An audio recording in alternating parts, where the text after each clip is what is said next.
as usual, every morning we go out for assignments. I'm a court reporter, right? Mm-hmm. So the vehicle was taking me to court, and when we got to Ghana Publishing Company, there's a traffic right um, between that. What's the name of that hotel? Accra, something hotel. Between the Ghana Publishing Company and another hotel just directly opposite the Ghana Publishing Company. So the red light was on, and our driver stopped. So we're waiting for the green to move on. So this policeman who was just behind was negotiating his way out. He was not patient. That as a police officer, the red light was on. The right thing to do was for you to wait for the green so you continue. He didn't do that. He jumped traffic. And in the course of doing that, his motorbike, and let me say for a fact that the motorcycle he was riding on is unregistered. And so in the course of, making his way out, he hit the side mirror, the left side mirror of our vehicle, and then scratched the bonnet, and it affected the windscreen as well. And then after doing that, he sped off. So then we were in traffic, still waiting for the green light to move on. So an Okada man who was just behind also followed up.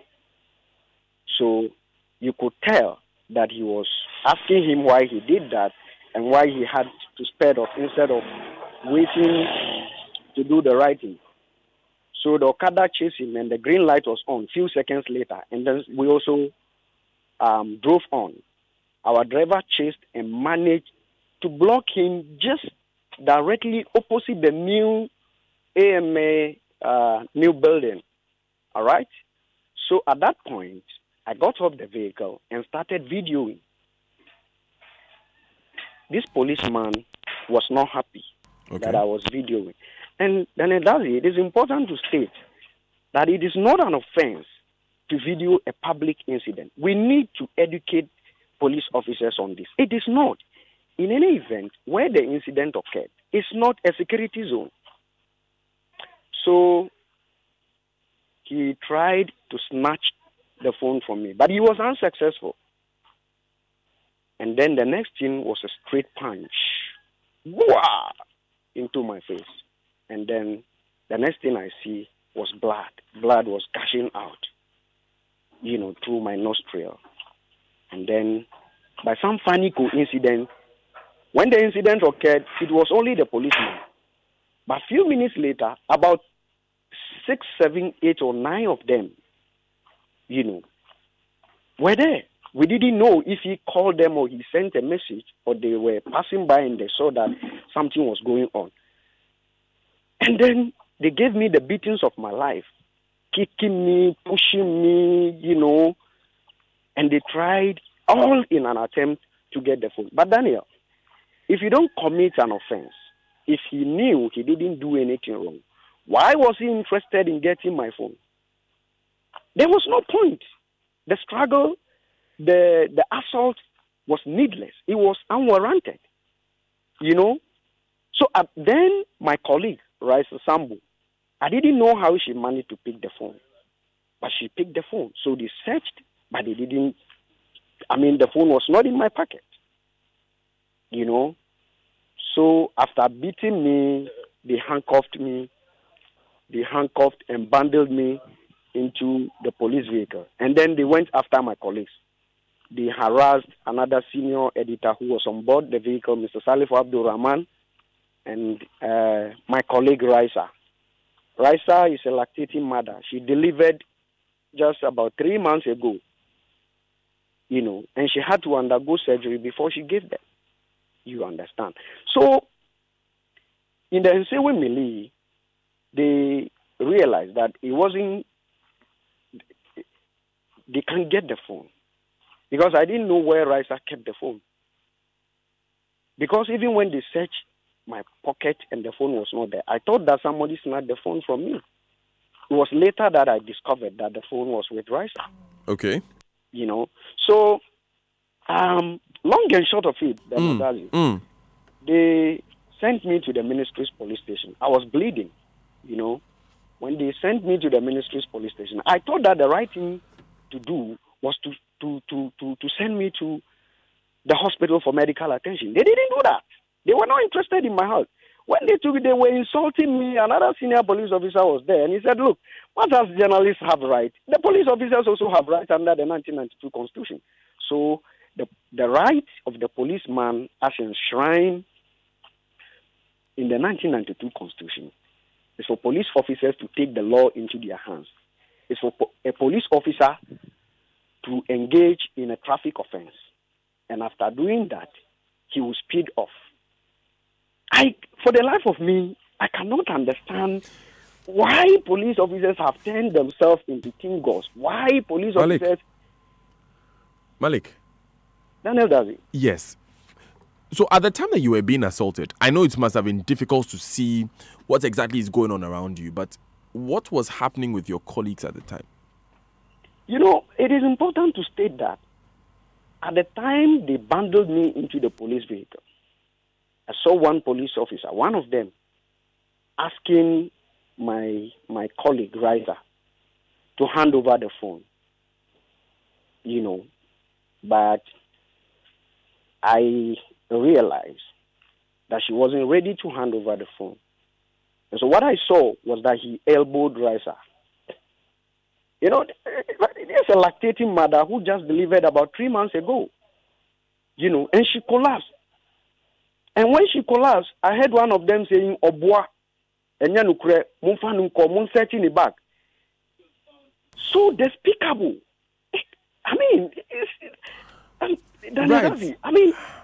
Malik, the whole thing... we understand how you must be feeling now, and there's all sorts of emotions now, but help us understand what happened after you were taken to the police station. So were you under arrest?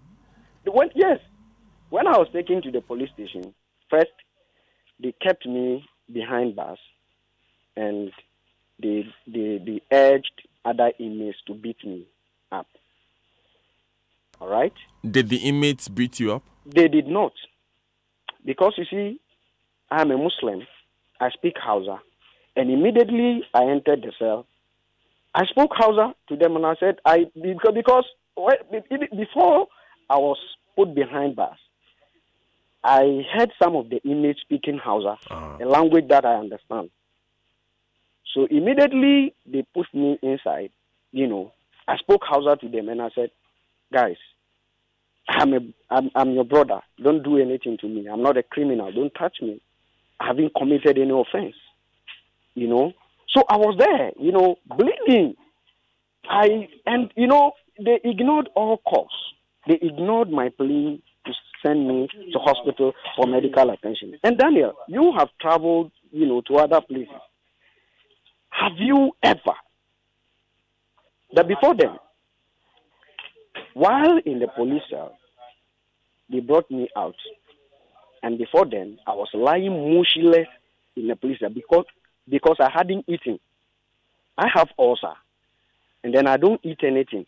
Mm-hmm. So I was on my way to court with the intention that when I get to the court complex, I'll get myself a cup of tea or something before proceedings, begins. So they took me to Ministry's police station, kept me behind bars. I asked them to take me to the hospital. They say, no, you die there. And this policeman of a rank of a DSP, honestly, I don't know his name, but I can make him out. And he said, of course, he was casting in windows, trying to say that, look, journalists, we have had enough of you. You think you are the law. You think you know everything. We also have right under the law. So whilst lying motionless in the police cell, they brought me out. And I said, I can't walk. Daniel Dazi, this is so horrendous and despicable. They dragged me on the staircase up to the second floor. And when we got there, they asked me to write my statement. And I said, look, I'm not going to write my statement under duress. I will only do that in the presence of my lawyer. And they said, oh, even if your lawyer is there, that wouldn't make any difference. And I said, yes. And he says, so you don't trust us? And I said, yes, much as you don't trust us.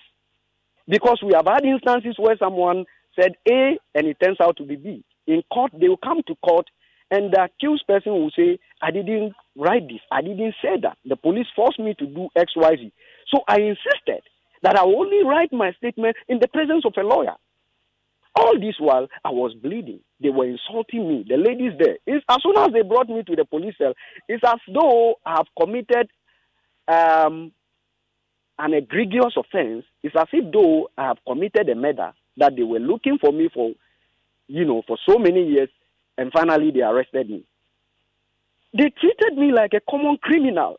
It is unacceptable. In a civilized society, police officers educate members of the public. When I said I wouldn't write my statement except in the presence of my lawyer, they sent me back to the cell. Later, they brought me out again. Then ACP David Oklu and Efia Tengi, arrived in the company of some junior policemen. By this time, my editor and his deputy, Mr. David Agbenu, and Mr. Mati Ayene Ayu were also waiting, So the policeman who first assaulted me, the one who was riding on an unregistered motorbike who hit our vehicle and sped off, he was also there. And then I gave account of what happened, and he also narrated his side of the story. So after the back and forth, ACP David Okulu insisted that I write my statement, and so my editor said, go ahead, go and write your statement. But in the course of doing that, even before they gave me the form to write my statement, reason prevailed that I should seek medical attention first and return today to write my statement.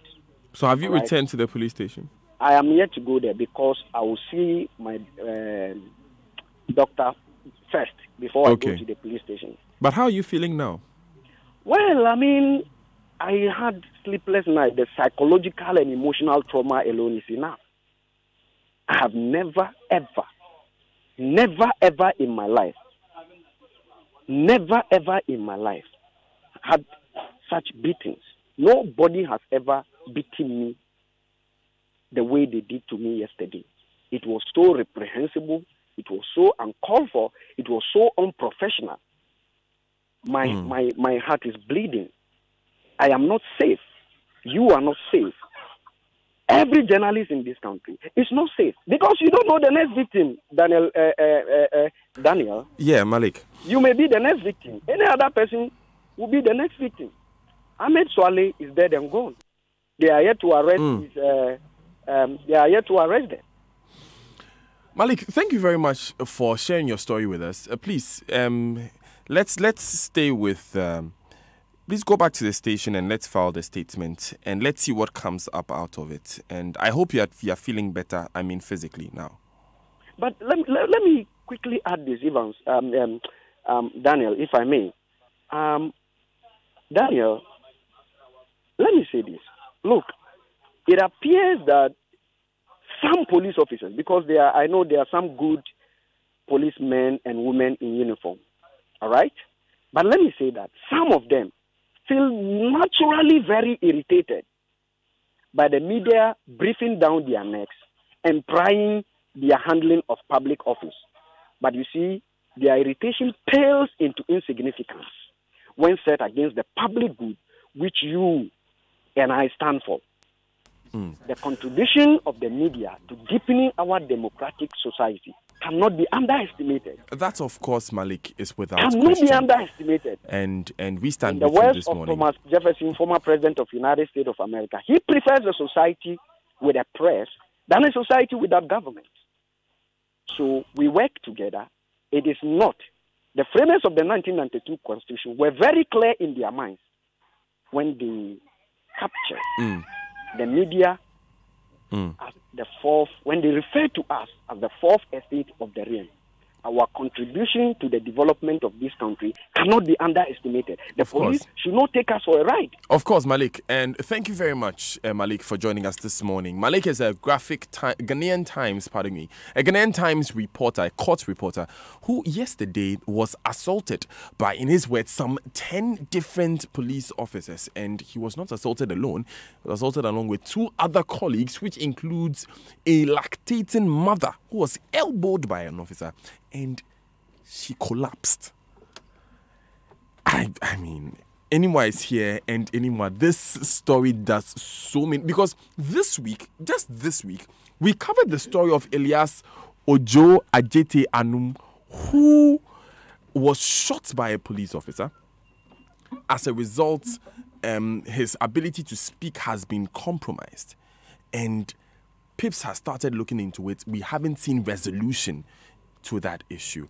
Why is it that there are so many of these similar cases and we are not seeing that resolution? I think that fundamentally, Daniel, when people are not punished for doing what is wrong, then that kind of behavior festers. There's a school of thought that behavior that is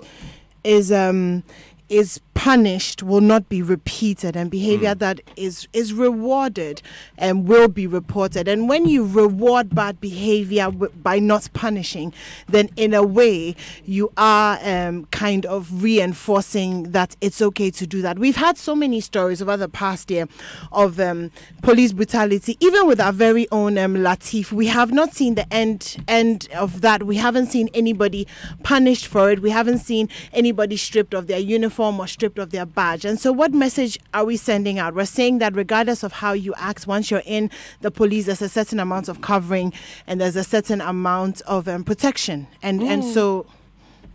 And this speaks to abuse of power, doesn't it?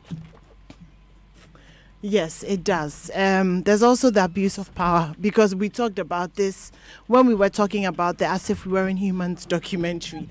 And what happens is that people who have the authority and the power, because when you listen to this story, you find out that the policeman was very clearly wrong if the account is true. He crossed a red light, he hit a car, this person chased him down, was videoing, and then he reacted in a way that was not proportional to what had been happening. I mean, why would you suddenly abuse someone? Why would you hit them? And then other people come in and do all of that just because somebody was demanding that you stop and do the right thing. I think that any responsible person, when you've hit another car, is to stop, to make contact, to take details, to accept responsibility, and then to move on from there. He wasn't trying to do that. And then he does all of this. But even more than the abuse of power, and for me, is the fact that negative behaviors are not being punished in the police force. And we see this over and over and over again. Of course. So if you know of any case where a police officer or any officer in uniform has abused his privilege, or you have made any report and you feel like it's not being dealt with well, speak to us this morning. We want to share your stories with the world so that we can throw light on this issue. Because if we continually, and Ben, I should not bring to it here, Ben, when we continually see cases like this, where persons feel wronged by people who are supposed to serve them, it even erodes the trust that we have in the institution. Exactly the point. If you read Malcolm Gladwell's tipping point, he talks about the fact that social phenomenon can be as contagious as any medical reality. So that if at a certain point the extent to which crime festers, the extent to which wrong is not punished, the extent to which a certain events are allowed to go without the relevant punishment being meted out to those who have committed those wrongs, then it becomes a means by which other people, he used the medical scenario, other people catch the virus or other people are infected by it and they begin to also replicate it. That is what the tipping point scenario seems to. Now, if you pick this issue in isolation, what just happened yesterday, you would have to tie it, like our sister said, to what happened to Ahmed and also what is happening to Manasseh, because we are hearing threats on his life. According to them, they are investigating it and all of that. And that is just not it. We've also seen what happened to Parker in recent time by the aides of the former president. And you can go on and on and on. If you put crime in the media or happening to media personnel aside, then you can come to also general crime. For example, what is happening in Takoradi, 3 missing girls. Then you come back to Tema, the police, the GPHA staff who was killed. You can talk about many more in terms of the NDC shooting in their office. Somebody will say, I mean, where are you going with all of these linkages? I'm just saying that it does appear that crime is on the loose on every angle. Just take the what is happening on the university campus. What is going on there? Students have right to demonstrate and express themselves, but not to the extent of destroying property, causing damage and harm the manner it's going. Law enforcers have a right to make sure that there's law and order in some of these things, but not to the extent of using excessive force. We've not overcome Ayawaso. Excessive and unnecessary force. We've not overcome Ayawaso. I'm just making the point that it does appear that this is just one of the many violent situations that have hemmed all lovers in. And it will be completely impossible to isolate our brother's case, as bad as it is, and treat it. We need to understand that there is a general contagion. There's a general contagion is the word. Contagion, yes, of crime, which everybody seems to be catching. And if you want to go into the workplaces, people are also engaged in forms of crime that we are not looking at. What is happening? And I think that is where we need to begin to take lessons from. I think that we need to get serious lessons from the people who are in charge of enforcing the law. And this goes beyond the police. Yesterday, for example, the president, I liked his voice in his letter when he said that we are vested with the power to enforce the law. And we are going to pass a legislation to make sure that any form of vigilantism or party militialism is cancelled from us. Not that I support the passage of the law, but I like his posture, which is telling us that they are ready to do what is right by us to make sure that the laws work. Give me a moment. Let me go on the phone lines now and speak with Dave Agbenu, who is the editor for Ghanaian Times. You want to find out what the newspaper is doing about this. But Engineer Abdullahi Mahama sent me this. He said, Dazi, if we don't push governments to deal strictly with some of these very unprofessional police officers, they will always go scot-free. Good morning, Mr. Agbenu. Good morning. I hope all is well this morning. Yeah, I'm okay. So what is the Ghanaian Times doing about this incident? Yeah, yesterday we had to quickly get in touch with the police and the hospitals that our journalists were sent to ensure that they got the best medical attention before we even think about taking issue with the police. This morning, my MD has asked me to get in touch with the journalists who were involved in the incident, and then we go to the police to lodge a formal complaint. Okay, we understand that Malik told me just a few minutes ago that they are waiting for him to get some more medical treatments before he can go back this morning and write a statement in the presence of his lawyer. What arrangements are we making in that regard? Yeah, I spoke to him also a while ago, and I had prepared few guys to go with him to the police, because yesterday the police was so hostile, very, very hostile to him, and I had to intervene at some point. The director PR of the Ghana Police, Aklu, also had to also intervene. So was Mrs. Tenge, who also was there. Now, what we intend to do is to ensure that they do not continue to molest him or beat him up, because even at the police station, some of the station officers were beating him up when he was taken there. And you saw this? Again? You saw this? No, I wasn't there. He told us. He told all of us. in front of the police. Okay. He didn't hide it. So. And the police did not deny this when he said this? No, they didn't deny it. Thank you. They didn't deny it. So we are making sure that he doesn't get any further maltreatment from the police. Okay, would Ghanaian Times or the Times Corporation as an institution be seeking any legal redress against the police as an institution? I don't have the mandate to say anything about that. And I think that this morning, when the MD and the board of directors get involved, I'm sure we'll be going in that direction. But it is a matter that they have taken, the MD and the board have taken interest in. Yes, of course.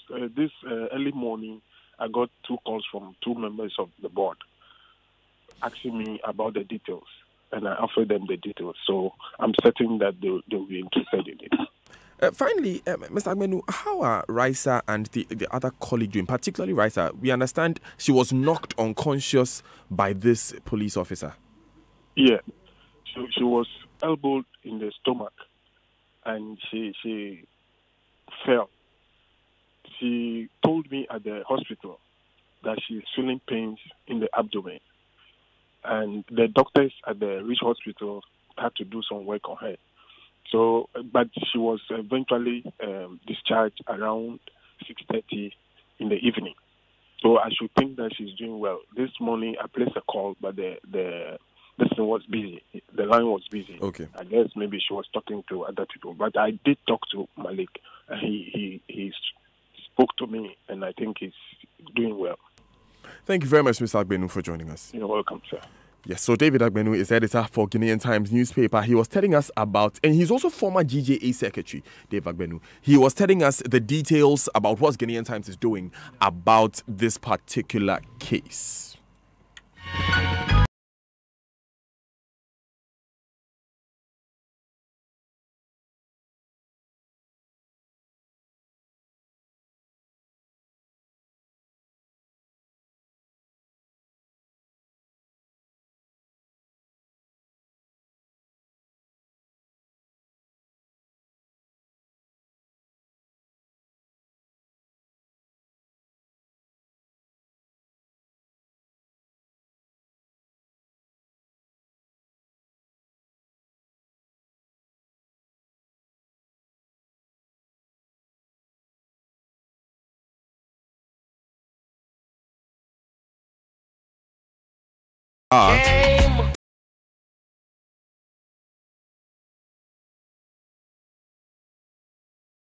Able to get them to speak to this issue on this show today.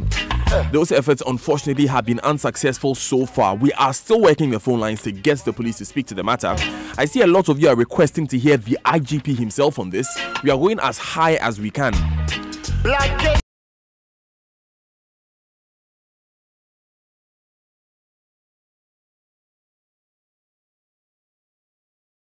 In positions to help build the nation, and they themselves are indisciplined and vindictive, and we the ones to help put them in positions are the ones that help put them in positions ourselves.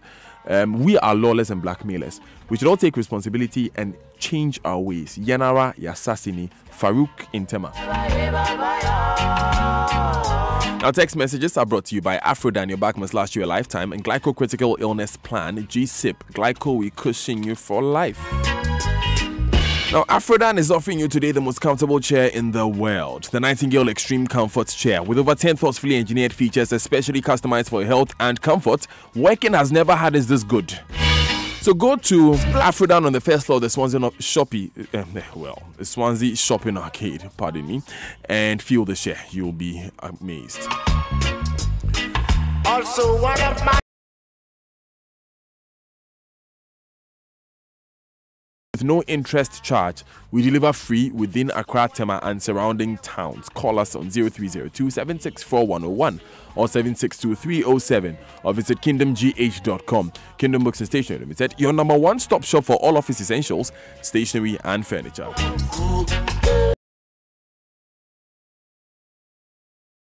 On this matter before you move on. Well, I think that we should all unite against crime. It should not be special because this is a Ghanaian Times reporter who is affected. I think that every day we get people who go through this. But because we are not affected directly, we do think that it's normal. But if we will look at it as happening to us, as it's happening to a colleague of us, and every day in our approach to these things, we deal with it as critically as we're doing to this particular issue, crime will not be that bolden and contagion and spread the manner in which it is spreading. Other than that, every day we think that it's normal when it's happening to other people. Thank you very much, Ben Achina Brentio. He's with us here on myjoyonline.com. Joins us for the conversations. My next guest is in studio, and I have to introduce you with this.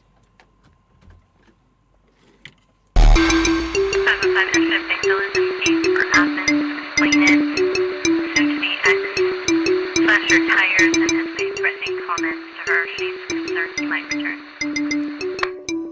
Forgive us at 32. So, Inspector Bediako, Oscar Provençal, is in studio. Good morning, Oscar. Good morning, my brother. It's great to have you here. Well, it's an honor and a privilege to be at Joy FM. Okay, the honor is ours, I should say. So we are going to go down memory lane. We'll talk about Inspector Bediako, what happened, I mean, how it came about, how you got involved in the project, your favorite parts of it, the kind of impacts that we made globally. And then we'll talk about Ghanaian film a bit. Of course, we'll also be having Mickey Osebeko on the show. Josh Quay will also be on the show. Fantastic. So it's a big conversation about film and, the silver screen. And the smaller screen is for series, it's for TV, right? Yes. That's right. Film and TV here in Ghana, how it's developed, and how much really it's contributed to popular culture today in Ghana. Because it's Ghana Month, and this is how we choose to celebrate it. Stay with us. It's going to be a very interesting conversation. We've been asking you to tell us what your favorite Ghanaian movie or series from back in the day is. I must say, someone is winning. I can tell you now. There's also an online poll on Twitter if you want to vote there. Stay with us. We'll be right back. At Afrodan, we believe that many of